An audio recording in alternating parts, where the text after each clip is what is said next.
Hi, everybody. We're going to try this one more time. If it goes out again, then yours truly, myself, I will have to call it a night. Sorry, y'all. I'm cleaning everything.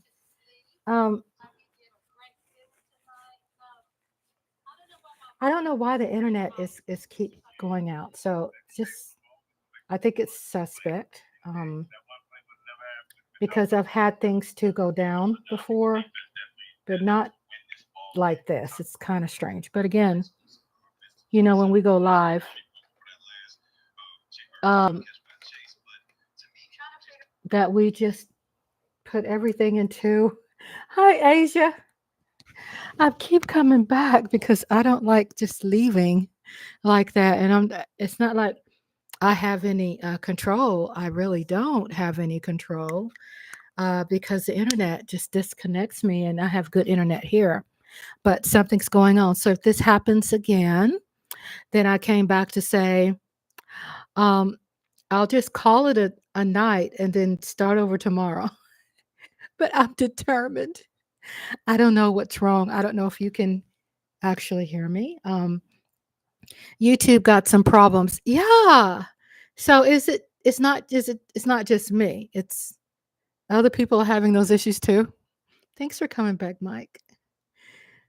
I was sharing with Asia, if there's a problem with this again, then maybe there's a sign that I just need to call it a night.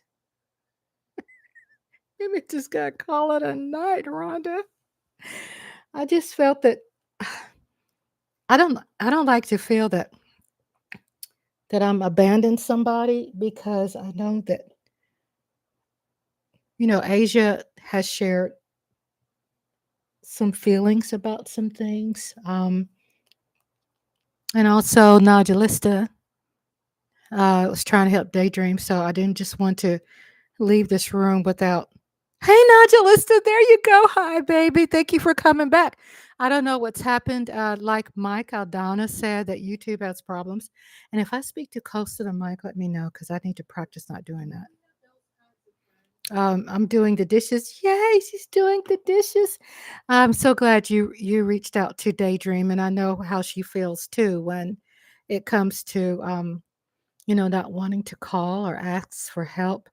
But I can say ever since when I was homeless back in the 90s, right? I was homeless about, no, I don't think it was 2 years, a year and a half, 2 year and a half. And I seem to have worked through it, right? But I wanted to say that during that time, I end up learning that I had to ask for help. And I had options. Back then, it wasn't family. I think today, who I trust is definitely my husband and my daughters, and they have really stepped it up for me, for quite some time now, and it's been a beautiful experience, actually, as a mom. I think when it comes to parenting, and I think, yeah, when it's parenting, I'm just speaking for me, that and if this disconnects again, I think I'll just call it a night and just go to bed. But so far it seems to be working, but it might just go out again. But I just wanted to come back, and I don't know where Daydream is at, but what I was saying basically is that I had to learn to ask for help. And it was such a beautiful process for me to learn how to trust and to ask. Because I was in a situation where I didn't really have any options. And I knew that I had to grow as I was in that situation of great vulnerabilities. I was very vulnerable. Lost my house, lost my car, lost my job, then lost the car, and then lost the house, right? Everything just rained on my life. And it was so strange because I never blamed my parents for anything, even though they were next door and I could have asked them for help. But obviously, within the last 5 years, I've been able to really think, like, since I've been retired for, 4 years, I've been able to rest and sleep and figure out why, what was wrong, why. And I was so caught up in, honoring my parents. And honor just doesn't mean being obedient, but it means financially supporting them, right? Because honor is spelled as HONOUR. So I honored them in that way too. But they were right next door, and I was just done asking them for anything. The reason why I say that, because I remember my whole life, every time I asked them to help, I had to hit rock bottom to ask them. That means I didn't want to ask them, right? Because I knew I was self-sufficient. I was independent. I knew I could do it. And plus, I didn't want to go through the stress. And back then, I didn't understand what anxiety meant. I didn't know what that meant. I didn't understand diagnosis. I didn't understand going to the doctor, and I didn't, you know? And it makes you think too. And no one really took the time to teach me that there were other avenues, for asking for help. I had to learn them all, and that's the truth. And sometimes you ask yourself, why do you have to ask, on your own? Why do you have to feel like you're alone in things? And there's some situations where you just can't ask. Yes, Daydream can always ask you, Nodulista, and you're so patient with her. And then she's going through trust issues, and that's how you build a friendship. Is that you go through things that really earns you that feather in your cap. You know what I'm saying? Like, you have to go through the seasons of life. You have to go through that. Um, and that's what she's experiencing right now, is that this is a season, and it's a season where she has to actually act upon what she's been learning, and trust to see if it's going to work.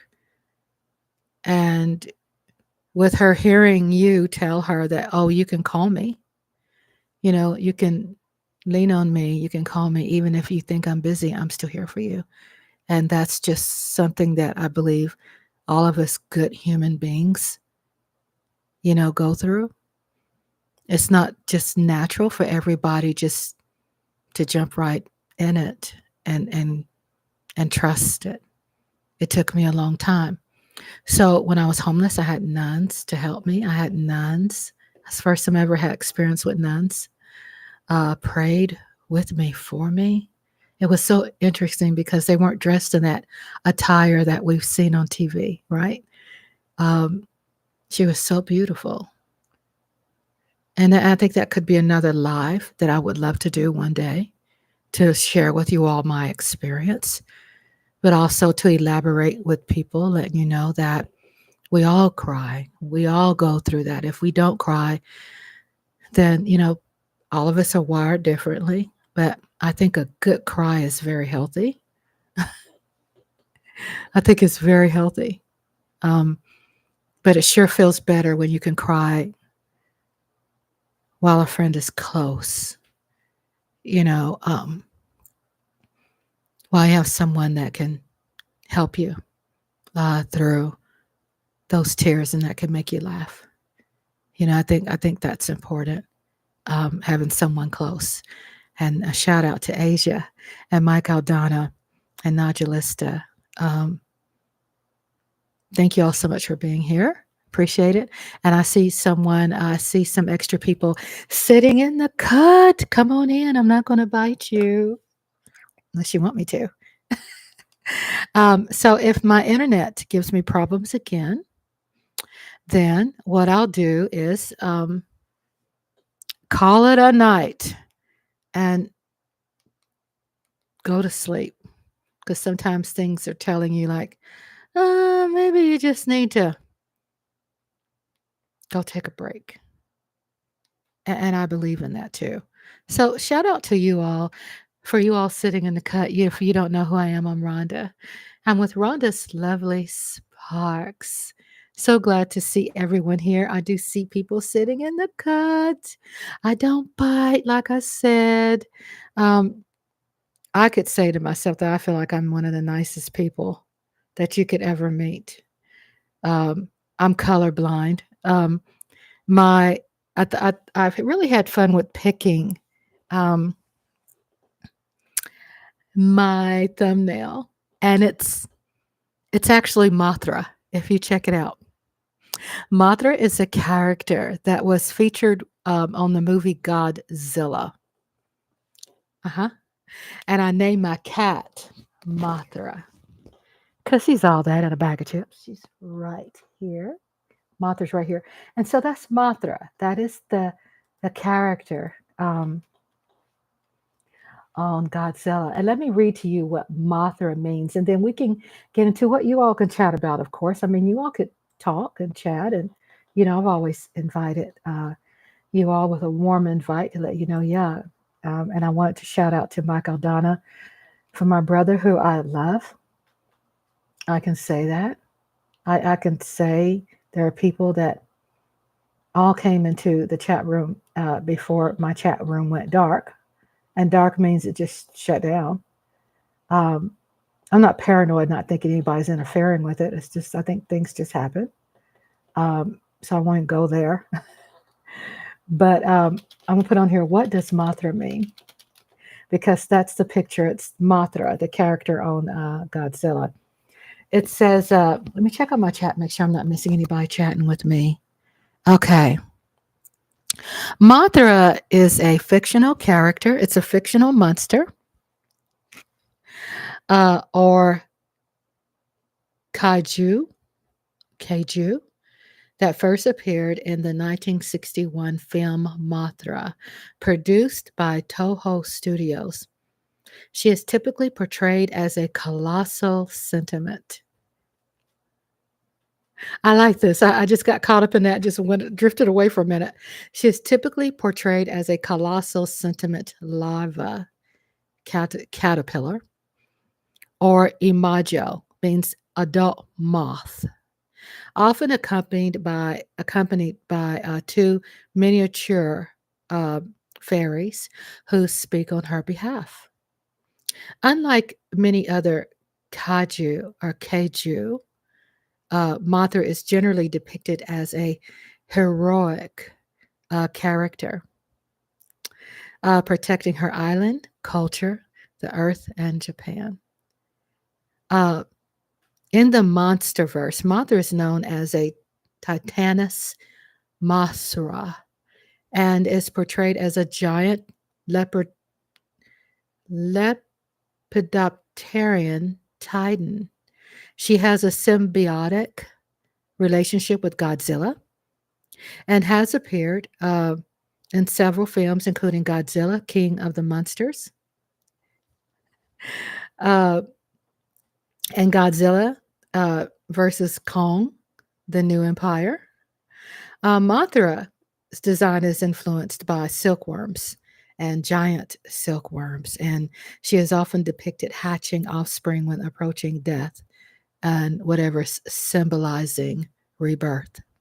She is one of Toho's most popular monsters, second only to Godzilla in her total number of film appearances. If you have any specific questions about Mothra or her appearances, feel free to ask me, and I'll see what kind of answers I can have for you. But to let you know, all these beautiful things that I have read to you about Mothra is what was so fitting for my cat to be named after. Hello, Miss Tiara. How are you, sister? Hello. I've had some